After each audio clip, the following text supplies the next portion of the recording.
Hello friends, ಎಲ್ಲರಿಗೂ ನಮಸ್ಕಾರ. ಶ್ರೀಕೃಷ್ಣ ಕ್ರಿಯೇಷನ್ಸ್ಗೆ ನಿಮ್ಮೆಲ್ಲರಿಗೂ ಸ್ವಾಗತ. ಇವತ್ತಿನ ಈ ವಿಡಿಯೋದಲ್ಲಿ ನವರಾತ್ರಿ ಹಬ್ಬ ಬರ್ತಾ ಇದೆ. ಜೊತೆಗೆ ನವರಾತ್ರಿ ಹಬ್ಬದ ಹಿಂದಿನ ದಿವಸ ಮಹಾಲಯ ಅಮಾವಾಸ್ಯೆ ಇದೆ. ಮಹಾಲಯ ಅಮಾವಾಸ್ಯೆ ದಿನ ಸೂರ್ಯಗ್ರಹಣ ಅಂತ ಬೇರೆ ಹೇಳ್ತಾ ಇದ್ದಾರೆ. ಹಾಗಿದ್ರೆ ದೇವರ ಸಾಮಗ್ರಿಗಳನ್ನು ಹಾಗೆ ದೇವ್ರ ಮನೆಯನ್ನು ಕ್ಲೀನ್ ಮಾಡ್ಕೊಳ್ಳೋದು ಯಾವಾಗ ಅಂತ ನಿಮ್ಮೆಲ್ಲರಿಗೂ ಗೊಂದಲ ಆಗಿರ್ಬೋದು. ದೇವ್ರ ಸಾಮಗ್ರಿಗಳನ್ನು ಕ್ಲೀನ್ ಮಾಡ್ಕೊಳ್ಳೋ ನಿಮ್ಮೆಲ್ಲರ ಗೊಂದಲಗಳಿಗೆ ಇವತ್ತಿನ ಈ ವಿಡಿಯೋದಲ್ಲಿ ಉತ್ತರವನ್ನು ತಿಳಿಸ್ಕೊಡ್ತಾ ಇದ್ದೀನಿ. ಹಾಗಿದ್ರೆ ಬನ್ನಿ ವಿಡಿಯೋನ ಶುರು ಮಾಡೋಣ. ದೇವರ ಮನೆ ಆಗಲಿ ಅಥವಾ ದೇವರ ಸಾಮಗ್ರಿಗಳನ್ನಾಗಲಿ ಶುಕ್ರವಾರ, ಮಂಗಳವಾರ, ಅಮಾವಾಸ್ಯೆ, ಹುಣ್ಣಿಮೆ ದಿನಗಳಲ್ಲಿ ಕ್ಲೀನ್ ಮಾಡೋ ಹಾಗಿಲ್ಲ.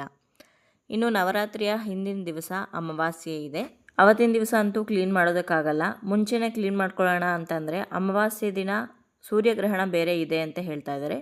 ಏನು ಮಾಡೋದು ಅಂತ ನಿಮ್ಮೆಲ್ಲರ ಪ್ರಶ್ನೆ. ಅಮಾವಾಸ್ಯೆ ದಿನ ಸೂರ್ಯಗ್ರಹಣ ಇರೋದು ನಿಜ ಆದ್ರೂ ಕೂಡ ನಮ್ಮ ಭಾರತದಲ್ಲಿ ಈ ಗ್ರಹಣ ಗೋಚರ ಆಗ್ತಾ ಇಲ್ಲ.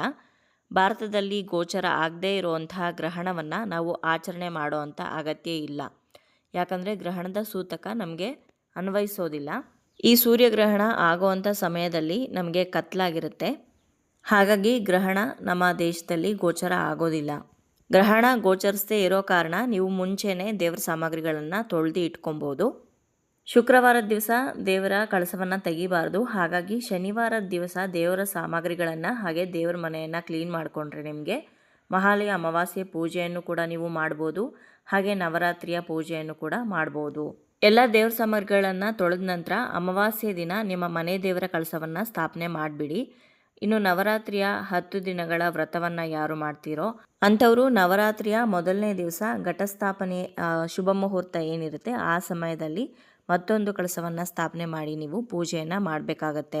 ಕಳಸ ಸ್ಥಾಪನೆ ಮಾಡದೆ ಸರಳವಾಗಿ ಪೂಜೆ ಮಾಡ್ತೀವಿ ಅನ್ನೋರು ಅಮಾವಾಸ್ಯೆ ದಿನ ನೀವು ನಿಮ್ಮ ದೇವರ ಮನೆ ದೇವರ ಕಳಸವನ್ನು ಸ್ಥಾಪನೆ ಮಾಡಿಕೊಂಡ್ರೆ ಸಾಕು.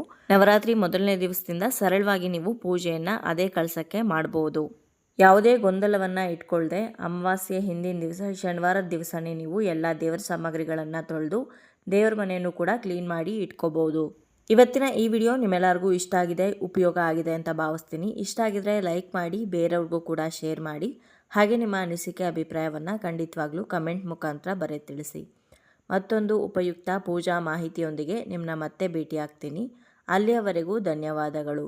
ಲೋಕ ಸಮಸ್ತ ಸುಖಿನೋ ಭವಂತು.